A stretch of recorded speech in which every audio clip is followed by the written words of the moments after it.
report the news and the current events without interference, especially from the Department of Justice in the US.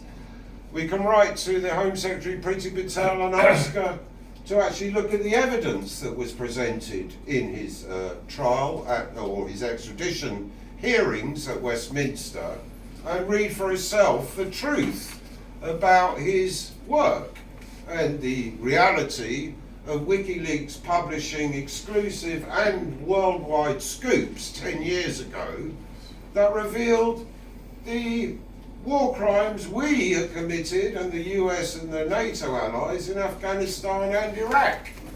And this evidence is conclusive. It's irrefutable. There are videos, emails, military communications, diplomatic emails, etc., which show a clear policy of targeting not only the civilian population, but also, it turns out, writers, journalists and other media organisations that were there to report what was happening on the ground and to try and give a clearer picture of what it means when we go to war. Now, Julian Assange warned us many years ago when these scoops were published on the front pages of The Guardian, the Der Spiegel, the New York Times, the Washington Post, etc. And it's taken 10 years of persecution, vilification, lies, imprisonment at the most supermax prison in Woolwich, HMP Belmarsh, for the past 3 years, and besieged at the Ecuadorian embassy for 7 years as a political asylee. For 10 years they have punished him, they have imprisoned him without a fair trial. These extradition hearings are not a fair trial. There's no jury, there's no presumption of innocence, and the standard of the extradition treaty that Tony Blair signed with the US between us is that the lowest bar of any legal standard we can extradite someone, and that is a reasonable suspicion. Now, I have reasonable suspicions every single day of the week, but I certainly wouldn't base any extradition or a legal case upon those sorts of suspicions. As we all know, the suspicions of the Department of Justice and the national security agencies in America are a sort of McCarthyite fantasy of the Russians about to step foot in Texas and take over the US of A. I'm writing to Priti Patel. I've kept the letter quite short. I've stated the facts of his extradition, and that even the treaty we have forbids the extradition of journalists and those we consider political prisoners. Amnesty International, who have hoed and hummed about Julian Assange for many a year, have firmly come out and said he is a political prisoner and that in their opinion he should not be extradited. So there's no doubt that he is a political prisoner, and the things he revealed were very political. And the mistake and the horror and the death that we visited for 20 years upon the good people of Afghanistan, they are now planning for the future of Ukraine. And we all know, and the publishing that Wikileaks has continued with the diplomatic cables and with the Vault 7 of the CIA policies and statements they have made about these wars, clearly shows that is a war between NATO and Russia, and they will fight to the last Ukrainian to make their point. And that is a quote from one of the American ex-Secretary of State. They will fight to the last Ukrainian if it causes the Russian Federation some military and economic disadvantage.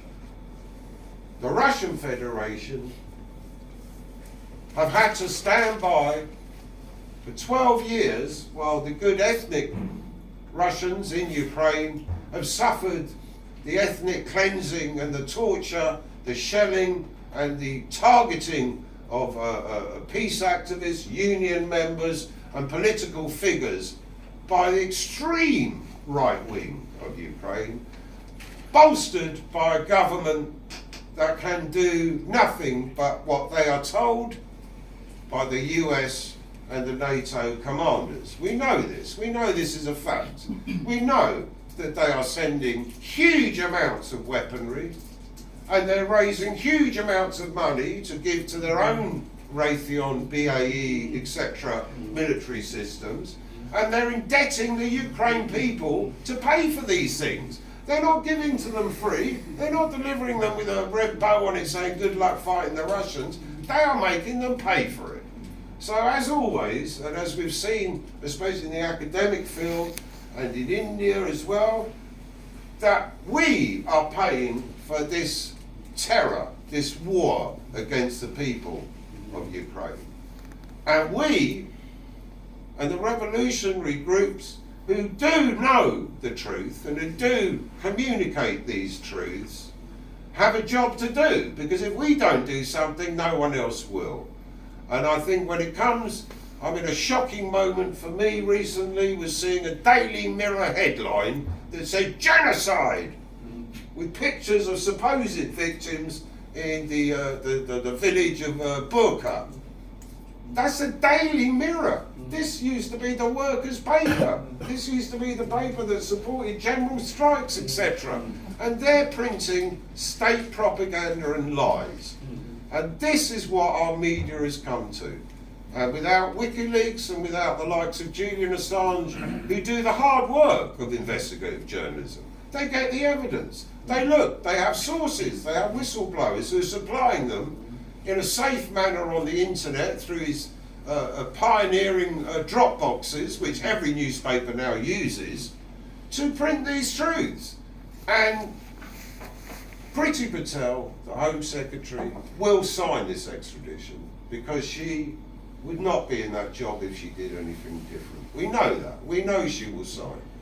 There is a complex appeals procedure that the defence can take up in the High Court and the Supreme Court, and maybe even the European Court of Human Rights.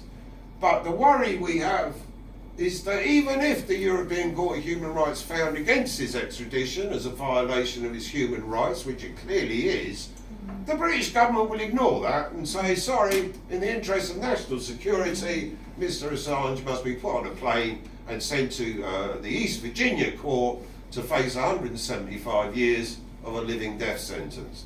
So there's no guarantee that the legal process will provide any succour for Julian Assange, his wife and his 2 children, and that we need revolutionary action to stop this. And what people forget about socialists and people of the left is that we respect the rule of law, we respect the rights, the human rights that we've bitterly fought for hundreds, if not thousands of years. We've fought for these things. And to lose these rights in a matter of a decade, I mean literally within a decade, we've got nothing left. We have none of the human rights. The unions have been treated appallingly. The leadership is corrupt and co-opted.